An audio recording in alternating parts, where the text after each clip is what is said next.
umaga guys. Ito guys, sinatod na naman tayo ng liwanag. Bali, nandito na tayo sa Mambini.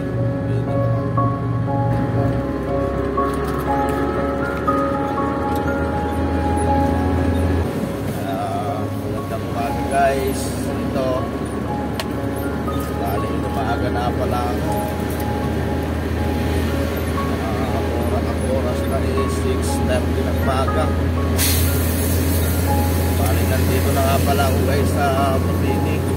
Malapit naman ako rin sa Burgos. Bali, isang bayan na lang. Magdadala ako ng pangarga ko. Bali, nakaramdam kasi ako ng upload guys. Kanina ng alas 3:30 ng madaling araw yung pumilit ako. Hindi ko na kinaya nga ito.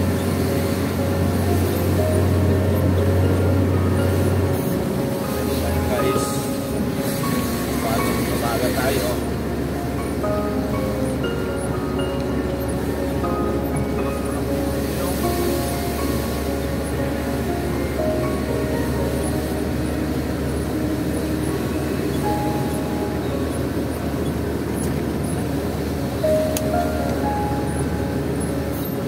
Shout out nga pala sa mga kabady natin dyan.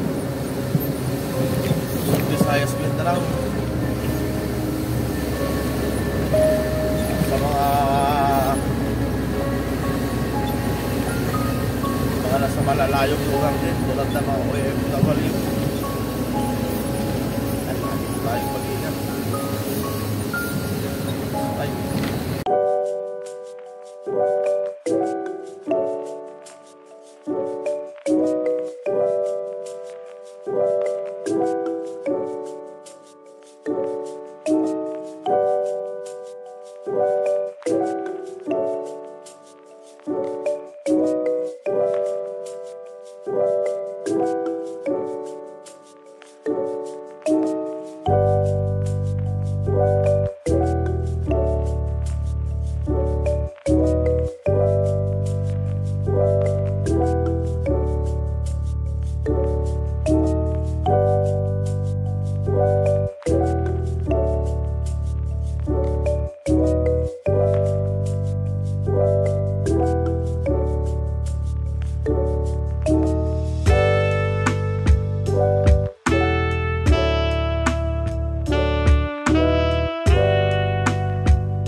Good morning guys. Nandito na nga pala ako sa exact location ko guys. Dito sa may Agno. Dito ko nga pala bababa itong karga kong kuan 330 LC das 95 na long arm excavator with vibro. Ayan o, ayun yung ipit niya o. Ipit ng talangka ko. At kita nyo naman guys o. Ayan o. Kita nyo naman guys oh. Ayan, nandito sa may ilog. Ito yung Agno River. Dito rin magbabaon ng seat pile yung back ko na yan oh. Yan dala-dala ko.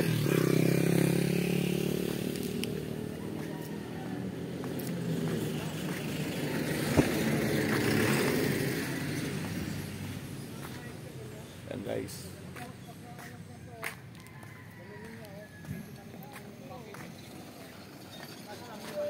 Thank you. Guys, nandito nga pala ako sa Labrador, Pangasinan. Gumilid muna ako, gawa nga ng relax muna tayo ng konti kahit mga ilang oras. Ayan guys, tapos na nga pala ako nakapag-deliver ng unit.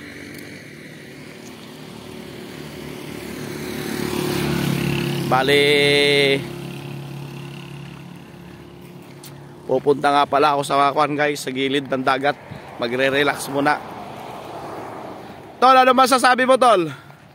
Mag-shoutout ka na. Shoutout sa inyo dyan. Nandito nga kami ngayon sa tabi ng dagat dito sa Labrador, Pangasinan. Ayan guys, kung nakikita niya, papalapit na kami ang papalapit dyan sa dagat. Ayan. Tol, ano masasabi mo, Tol? Ganda dito mga guys. Hello guys. Pwede bang... Sa amin lahat yan. Naniniwala kayo. Kagat namin yan.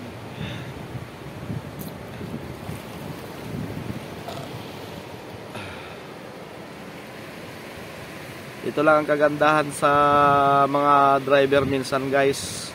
Sabi nga nila, kung sa libro mo lang nakikita, pag isang tracking ka, yun, nangyayari talagang napupuntahan mo. Gawa ka ng ang tracking kung saan-saan lang yan. Luzon, Visayas, Mindanao. Ito lang ang hanap buhay ng mga truck driver tsaka helper. Kung saan-saan lang nakakarating. Ayan guys. Samahan nyo ako rito sa paglalakbay ni Obet's Journey. Bali pa uwi na nga rin pala ako guys. Ito, nagre-relax lang ng konti. Ayan guys, oh. Ganda ng dagat ng Labrador, Pangasinan. Bastang alon. Ayan, nakikita nyo guys. Huwag kayong magsawa sa mga reels ni Obet's Journey. Obet's Journey Taco Ilong. Isang mapagpalang umaga mga buddy. Mahal natin mga viewers dyan, mga kapatid, sa mga sulok ng mundo. Ito nga pala, bali nandito na nga pala ako sa garahe namin. Dito nga pala ako dumiretso sa garahe namin dito sa Lubao, hindi sa Quezon City. Kasi may balak pa yata ipapabiyahe sa akin ng share ko rito, kaya dito ako dumiretso. Ayun na nga pala guys, tapos na nga pala yung biyahe kong Pangasinan na yung guys. Kaya ito na naman tayo guys, waiting na naman tayo ng panibagong biyahe. Salamat ka pala sa mga sumusuporta sa akin dyan guys, mga followers ko dyan. Ingat tayo lagi. At sa mga OFW natin dyan, ingat kayo lagi. Dahil mahirap talaga ang malayo sa pamilya. Ito lang masasabi ko, ingat na lang, 5